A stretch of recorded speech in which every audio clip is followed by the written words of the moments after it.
Well, hey, Pipers. This is the Bass Piper. Welcome back to the channel, guys. I want to get on here just a minute. And before I do, smoking my Eric Weaver freehand.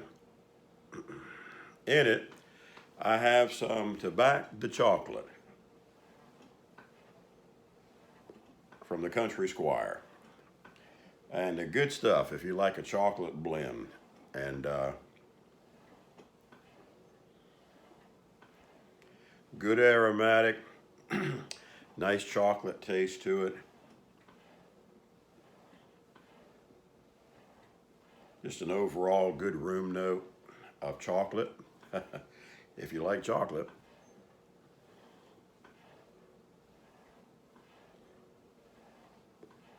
Hey, I just wanted to stop in just for a minute and I'm going to adjust my camera here just a second. And follow up on yesterday a video that I saw with Onion. And he made a couple of comments. Not so much comments, but he mentioned the fact of, one, I wanted to express my condolences to Glass's family.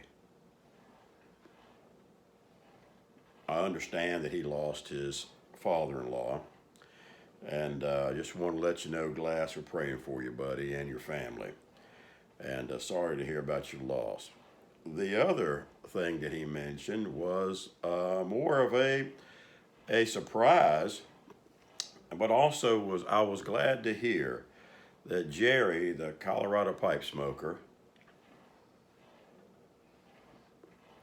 had reached out back to Onion to let us all know he was doing okay. In fact, I just saw a video that he made, and first one, I guess he said, in a couple of years. And what was so surprising, and Jerry, if you see this video, buddy, it's amazing how much you and I share alike with a lot of things you've been going through. Mine hit me in 2018, and I think about a year or so later yours hit. And I lost my job in 2018 after being there 12 years on the job. And then, of course, I can relate, Jerry, with your situation at your age and what you did and the money you were making and trying to find work. A little different when we get in our 50s. And I was in my latter 50s and about 57 or so, and now I'm 60. And but for 2.5 years, I searched for work as well. I thought I was going to be going on the retirement binge as well. You may as well say for about 2.5 years, I was semi-retired. And let me tell you, it gets pretty bad when you can't even get a job at Trader Joe's stocking shelves. You know what I'm saying? And I even had experience in that from many, many moons ago as a teenager. And, but buddy, once they see your age, they see you physically, you know, they can tell you're not 30 anymore. They don't say that for lawsuits. They're going to cover their backsides. And they'll make you think, when you walk away from that interview, everything looked pretty good. There was quite a few of them that I thought, man, I may have this job. Just smoke up your backside. Because they're not going to tell you anything. All they'll tell you is, well, we just found another more qualified candidate. Now, anybody that's in retail or in the grocery business, don't take this the wrong way.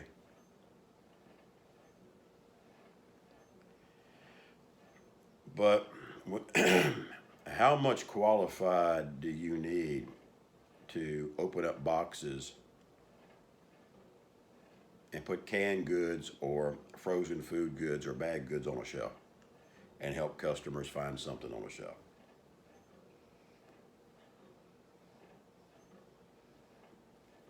But once they see your resume, and once they see what you've done, this is why it's so tough for a lot of people to find work, especially a couple of years back. Now, right now, you can just about find work anywhere because nobody wants to work. So that's a whole different ball game. But go back 2 or 3 years ago, it was a little different twist. But in my case, I did not know how God was working in my life. And I'm so glad that it turned out the way it did.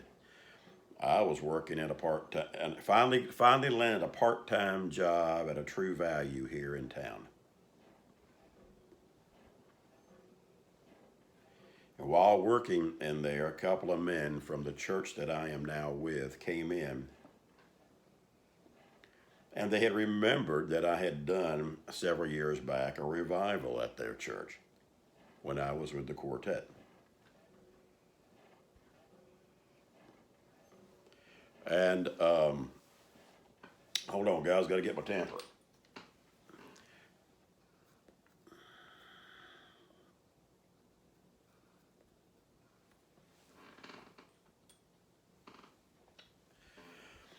And they come in and they said,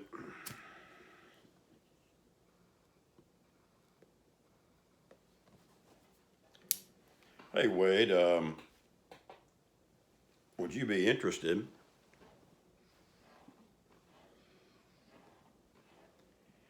in putting your resume in? At our church, we're looking for a pastor." And I said, "I'd be glad to." They wanted to know what I was doing, and of course, at that time, nothing much. And within about 2 months or so of waiting and interviewing and going through all the hoops you do with a church is totally different interviewing process than secular work.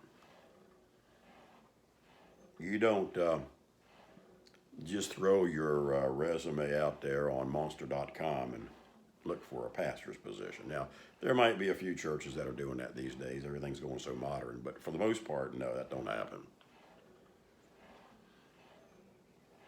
But after the interviewing process and everything else took place in the church vote, trial sermon and all that type of thing, and church vote, the rest is history. And I've been here a little over a year now. But I could never figure out what was going on during those 2 years or so. I mean, I thought I was done too and wrapped up.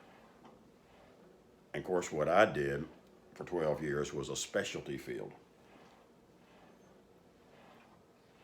What made mine more interesting is I didn't have all the credentials they decided they finally wanted as the years went down the road.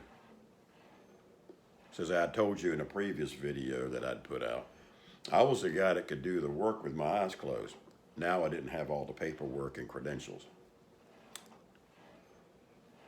And therefore, my field was done. I couldn't get a job in that field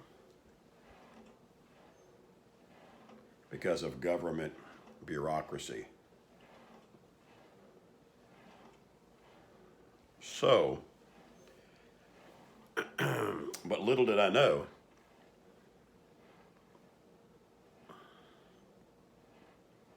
that God had other plans in store.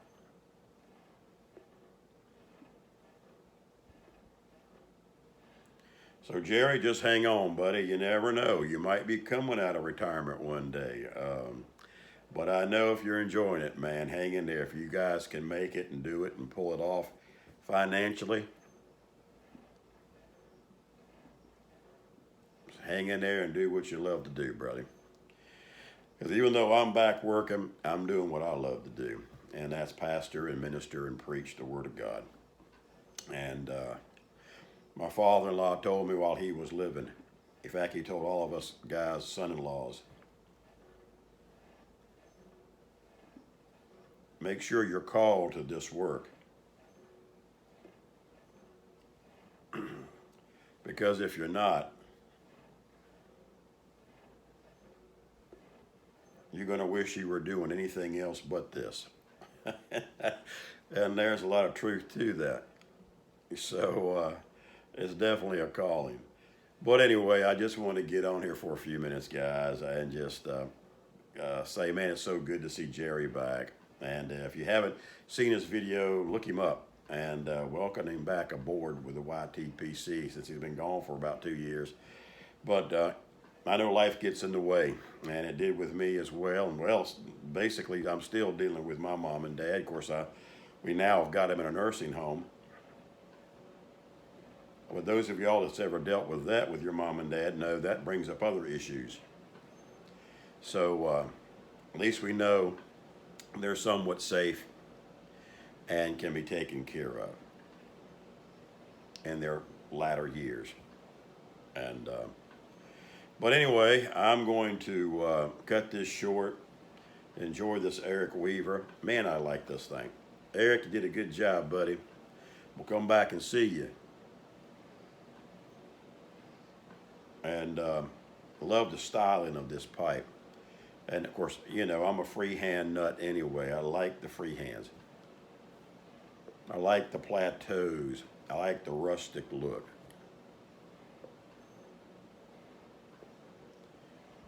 But this thing smokes like a dream, man. This thing is the bomb, as they say. And not that I don't have a few of the bombs in my repertoire, but this one here is all right.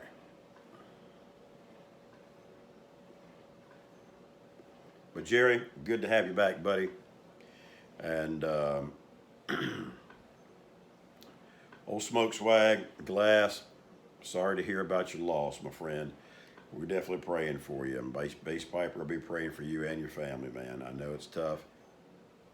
In fact, I think you're going through some things with your parents too. And seems like quite a few of us in the YTPC are at that age where things are going south now for our parents, and now we're having to step in and take care of things, and drags us down on other things in life that we need to do and trying to do. But we always got to remember one thing: they were there for us, and at one point in our life, and now payback is now due, and we need to take care of our parents as they took care of us. Guys, I'm going to go ahead and go. Remember, relax. Have a pipe. And don't forget to count the many blessings God gives us each and every day. Sometimes they're small, sometimes they're big. But if you look hard enough, you'll find a blessing every day that God gives you. You know, if it's nothing more than you woke up this morning breathing on this side of the dirt, that was a blessing from God. You guys take care. Bye-bye.